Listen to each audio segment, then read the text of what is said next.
Chapter 33, Cleanup. Of course I don't step on people's throats using my own heels. Have you seen how gorgeous these boots are? I'm not getting blood on these beauties. It takes at least 2 princes to get the right amount of skin, and Duke leather just isn't the same. Dread Emperor Niley's eye, the tanner. We had to put the entire main avenue to the torch. No 2 ways about it. While Robber took care of scorching the earth where Eris wanted to make camp, my men were stuck with the cleanup. Corpses of my legionaries, and the silver spears both, were stacked on great pyres that would burn until morning. I had one made for Hunter alone, since he'd earned at least this much from me. Anyhow, I suspected Archer would want his ashes to bring back to refuge, whenever she came back. Necromancers could make some truly terrifying things out of the ashes of a hero, with a little time and imagination, and since I had none of those in my employ, better they went far beyond the reach of my enemies. Handling the corpses was grim work, but it wasn't the worst of it. Apprentice still had enough wits about him that he could serve as a detection device for corruption with the right spell, so I had Ratface appropriate a guild hall and rotate all legionaries who'd been within sight of the demon through it. A dozen times, I patted a man or a woman who'd served me with nothing but loyalty on the back, and sent them to a backroom where a sword was driven through their back. I would have done it myself, felt like I needed to, but I was too goddamn tired not to screw up the job. Of all the things to have happened tonight, that one left the foulest taste in the mouth. It was Sergeant Tordes who ended up bloodying her hands, though most of her line stepped in at some point or another. Casualties to demon fuckery were less than I'd feared. The trick it had used to make a new form seemed to have killed most of the affected. There was, of course, another problem. Apprentice himself might have been touched by corruption, and could not be relied on to check himself. None of my other mages knew the spell, and Mazigo was the only one who could teach it to them. I had records kept of all legionaries who'd been exposed to the demon even after the purge, just in case. I'd need to have them looked over by another maid as soon as I could manage. I could feel myself falling asleep on my feet, but there was still too much to do. Hakram wasn't waking up, so I'd had him moved to my rooms until he was back in action. My healers assured me this was a case of pure exhaustion, and for what it was worth, Apprentice cleared him of any trace of corruption. Coming into his aspect, when in range of the demon hadn't had the consequences I feared, much to my relief. Of course, unlike me, he didn't try to fucking force it. Robber came back half a bell later, as I dipped a torch in bucket of oil standing in a darkened street. "Boss," he greeted me, creeping out of an alley on silent feet. I'd heard him coming, but I was too tired to bother. I shook off some oil onto the paving stones and grasped the haft of the torch more firmly. "Report," I ordered hoarsely. "The munitions we had stocked in the manor went up by accident," he lied baldly. "By the time Eris boys got in place to put it out, the place was a burnt-up husk." I smiled thinly. There was no pretending I hadn't given this order out of pure spite, but I did not regret it. Acua had crossed a line by meddling with demons, by setting one on my legion. The only reason we had a truce was that forcing a battle with her right now was too risky. "Tribune, listen to me closely," I rasped. "As long as those fucking Prosran mercenaries and their paymaster remain within a day's march of us, there will be accidents." The moon cast its light on the sapper's face, sharp needle-like teeth and malevolent yellow eyes making my soldier a scarier sight than the devil's ever had been. "There's all sorts of accidents," Robber mused. "I wonder what kind might happen to them." "Supplies will be poisoned," I ordered harshly. "Beasts of burden will be crippled. Any men who wander the city alone or in small enough groups will end up dead in an alley. If they so much as stack 2 stones on top of each other, I want them pushed down and on fire." "Herr Annelsur," he murmured in Tareb. War of vultures, it meant. The tribes of the Hungering Sands had never matched the Saninke kingdoms north of them in numbers, but never once had they been successfully invaded. Saninke hosts wandering into the desert found only poisoned wells and nights full of knives, until all that was left of the enemy was a trail of corpses for the vultures. He'd understood my meaning perfectly. "We've been at war since the moment she let the abomination out," I snarled. "Time we started acting like it." There was no need to tell him not to get caught, and that if he was I'd have to deny I'd ever given him this order. Goblins understood the ways of quiet war better than humans ever could. With my free hand, I opened the shutter to the only lantern lighting up the street and used the candle inside to light my torch. With heavy steps I walked to the pile of firewood torties. Line had stacked up, engraving the faces of the 12 legionaries on it into my mind. Gods, they look so young.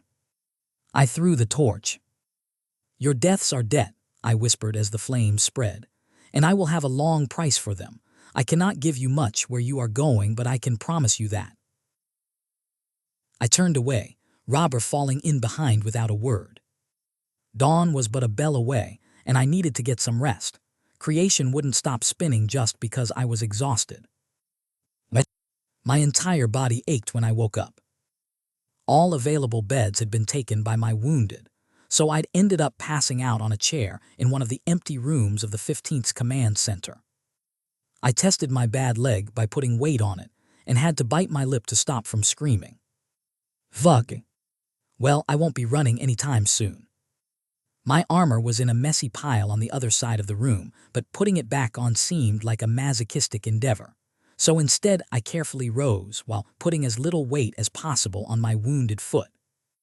I felt filthy and probably smelled like it too, a mix of old blood, sweat, and grime.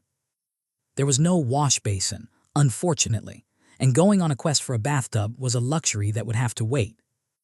The only upside to how I felt was that I was too tired to be hungry. I bent over with a hiss to pick up my sword belt and strap it on, tightening it sloppily. My ponytail had turned into a tangled mess while I slept, but that was nothing new. At least it had stopped growing since I'd become the squire. I pushed the door open and limped into the wider chamber. There were only a handful of officers there, spread among a few tables and talking in low voices. Through the windows in the front, I could see the sun had risen, and that was as much as I took in before a hush fell over the room. Every single legionary was looking at me in utter silence. I kept my face blank, unsure how to react. It wasn't fear or resentment I saw, but something else I couldn't quite identify. Aisha's voice rang out suddenly. "Back to work," the Tagreb girl barked. "Azim, put the herbs in the pot. If I catch any of you gossiping, you're getting a double shift helping the sappers." Aisha was perfectly groomed, looking like she just walked off a parade ground. It wasn't because she'd not been in the thick of it, because some of the other staff officers I could see were looking distinctly haggard. I even smelled a touch of perfume on her as she came closer, offering me an arm to lean on. I pushed away the gesture a touch too harshly, regretting it immediately as I hobbled to a chair on my own. She didn't seem particularly offended, at least. I suppose that being as close to Juniper as she was, she knew a thing or two about dealing with rudeness. "Aisha," I grunted, "what time is it?" "Half-past dawn bell," she replied, sitting on the edge of the table. I noted with tired amusement that she was as close to me as she could be without my feeling irritated at her closeness. I wasn't sure whether that perceptiveness was a result of her aristocratic origins or something unique to Aisha herself, but it was appreciated nonetheless. "Hakram up yet?" I asked. She shook her head. "Apprentice said he'd be out until noon at least. Something about drawing too deep on his name." She paused, then raised her voice. "Azim, if that pot isn't on its way, I will have you strung up." A harried-looking Saninke officer ran towards us with a very nice porcelain pot I'd see Aisha use for tea before, nearly dropping the matching cup in his haste. The staff tribune dismissed him impatiently after he set it on the table in front of me. I raised an eyebrow in her direction. "Mazigo left me herbs for when you woke up," she explained. I offered her a grateful nod and poured myself a cup of a brew smelling, just like the one Apprentice had made me before the battle. I noticed her twitching at the sight of my pouring my own cup, which got the ghost of a smile out of me. No doubt the aristocrat in her balked at the idea of the highest-ranking person in the room filling their own cup, but she knew me well enough by now to have noticed I disliked relying on people for things I could do myself. The effect of the herbs didn't kick in immediately, unfortunately. I spoke up again to keep my mind off the burning sensation in my leg. "Where is Mazigo, anyway?" "Room next to yours," she said. "He didn't last much longer than you, and informed me that if anyone disturbed him for any reason, they'd spend a week of their life as a toad." I snorted. Whether or not he could actually do that was debatable. Metamorphosis was a branch of sorcery that consumed a hideous amount of power for even the smallest changes. But coming from the warlock's son, the threat would be enough to give anyone pause. "No one can find Archer," Aisha continued, "and Juniper's sleeping the battle off somewhere on a rooftop." Surprise must have shown on my face, because the lovely staff tribune elaborated. "She always does that after a fight," she explained. "Lets her mind rest." As far as vices went, that was a rather mild one. Not that I should be surprised. The Hellhound was one of the most temperate people I'd ever met. Hardly drank, disapproved of gambling, and I'd never heard of her being involved with anyone. Robert kept insinuating she was sleeping with either Aisha or Hakram, but then he'd also composed a 10-stanza poem about how Nock had fathered half a dozen calves during our march to Callow. The Tribune's words had to be taken with a grain of salt, was what I was saying. I hummed, finishing my cup and pouring another. The taste of the brew was bitter, but it soothed my throat, and already the pain in my leg was receding. "Eris?" I finally asked. "Hasn't made a move," Aisha informed me. "Set up her camp around the ruins of the manor and put up a palisade. There are regular watches, but none of her men have set foot in the city." That was fine. I was willing to be patient. Night would fall eventually, and unlike Robert's men, hers did not see in the dark. Wooden stakes would do little to impede goblins with knives, and a mandate to spill as much blood as they could get away with. "And so ends the Battle of Marchford," I murmured. "We got so close to a real victory, Aisha, so damned close." The Tagrib's face went inscrutable. Then she let out a soft "Ma'am," she said, then stopped when I gave her a look. "Catherine," she corrected herself. "Look at that orc over there, the woman with the lily jutting out of her breastplate." The sight of a broad-shouldered orc frowning down at paperwork was almost comical, I had to admit. "That's Lieutenant Estat," Aisha continued. "When she went for water around dawn, a 5-year-old boy walked up to her and have her that flower, thanked her for saving his mother from the devils." I met Aisha's eyes and saw she was smiling softly. "That's happening all over Marchford right now," she said. "Callowans are pitching in to help legionaries clear debris off the streets. Half my staff was ambushed by old women bringing them sweetbread and lamb stew. Catherine, a fortnight ago these people thought we were worse than the plague. Now children are bringing us flowers." She rested a hand on my wrist for an instant, then withdrew. "Such soft skin for a soldier." "That look on their faces when you walked in was pride, Squire," Aisha told me. "We're proud of what we did here. The 15th took a stand and we were bloodied for it, but we won, and that makes all the difference."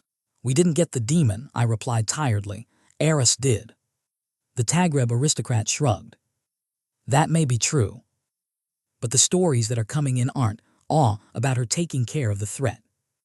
They're about 3 villains and a pair of heroes, standing between the 15th and a demon. They're about you and Hakram forcing back a monster the size of a guard tower with nothing but swords and shields. About Apprentice making a new sun in the sky to scour it clean. Maybe in the tower they'll care about what Eris has to say, but not those of us who were here. We know, and more importantly, we'll remember." I looked away, feeling my throat choke up. How tired must I have been for this to bring tears to my eyes? Aisha was kind enough to pretend she wasn't seeing anything, and I forced myself to finish my last cup of herbal brew. I took a few deep breaths, enjoying the last few moments of peace I'd be getting for a long while. The Battle of Marchford might be over, but I still had another war to fight. The same war that had begun the moment I'd laid eyes on Eris, and made the mistake of ignoring because I hadn't seen her since. A prickle at the edge of my senses chased that peace away in the blink of an eye. I immediately rose to my feet, much to Aisha's surprise. "Lady Squire," she asked worriedly. "Trouble?" I hissed, as a door behind me slammed open. Mazigo hopped out, robes askew and his braids an unwholesome mess. His eyes were red and bloodshot. "Fucking hells," he snarled. "Really, right after the demon." "Focus, apprentice," I spoke up, forcing my voice to remain steady. "What exactly is this?" "Something coming from Arcadia," he replied, and I only now noticed he wasn't wearing his spectacles. I had a dozen urgent questions, but none as urgent as this one. Where? His fingers lit up with red light, and he traced a few runes in the air, muttering under his breath as they rearranged themselves on their own. "Where we fought it," he replied, and didn't have to specify what it was. I felt calm settle on me. We could handle this. We'd have to. "Aisha, evacuate the whole sector," I ordered. "Send word to whichever commander is awake. I want the 15th on combat footing immediately. Surround the place. Mages are to make sure nothing gets out." She saluted immediately, and I turned to Mazigo. "We're going," I said, and it wasn't a question. I thought Faye could only come into creation through gates. "You know, like the one in the waning woods," I said to Apprentice as we hurried through the streets. "Powerful enough fairies can create paths," he explained, rubbing at his eyes. The morning sun wasn't doing either of us any favors. "And Marchford is in a unique situation," he added. We turned a corner.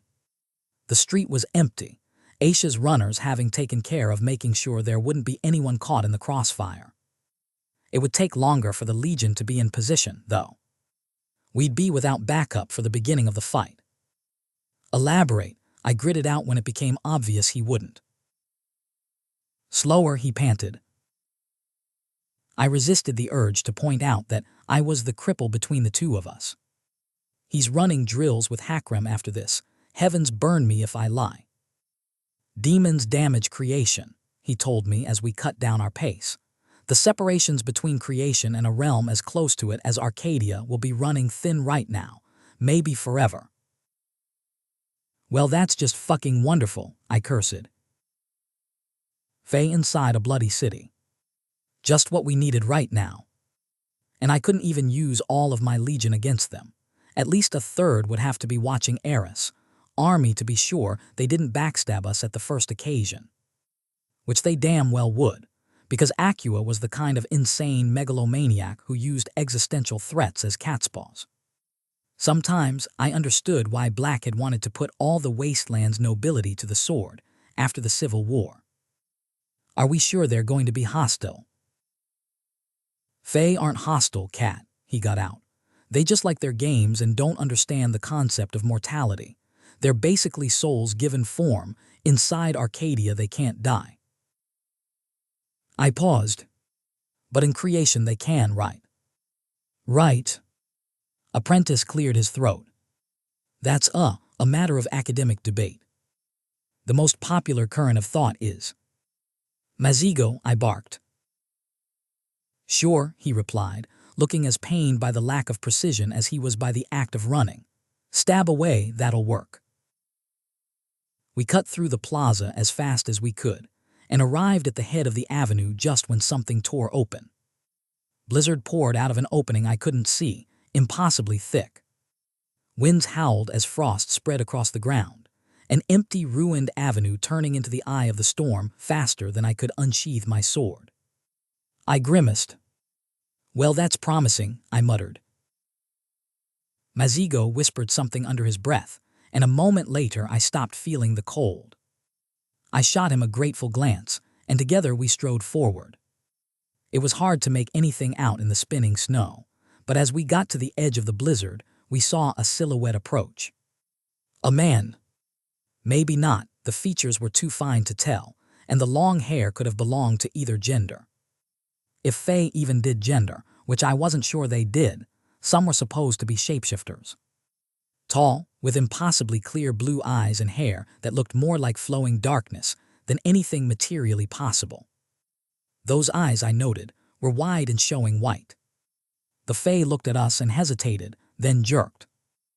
"No," it called out in a voice that was like velvet-made sound, even when taken by terror. Something dragged it deeper into the snowstorm, and there was a scream, then a sickening crunch. I licked my lips nervously. "Suddenly, I'm not too sure about going to have that look," I admitted. "You're the commander," Apprentice croaked out. "If you favor a tactical retreat, who am I to argue?" We never got to make a choice, as the blizzard continued to expand and enveloped us a heartbeat later. I kept close to Mazigo and brought up my sword. The visibility was the real problem here. Not even my name's sight could. The cold touch of steel against the back of my neck stilled my heart. "Wekesa," my teacher's voice prompted. "She's clear," Warlock replied, still invisible, though someone took a butcher's knife to her soul. "Your son." There was a long pause. "Also clear," Warlock finally said. The sword came away from my neck as the tear in the distance closed, the blizzard dispersing to reveal the sight of the Black Knight in full regalia save for the helmet. He offered me a sardonic smile. "So," he mused, "I'm given to understand you've had an eventful few weeks."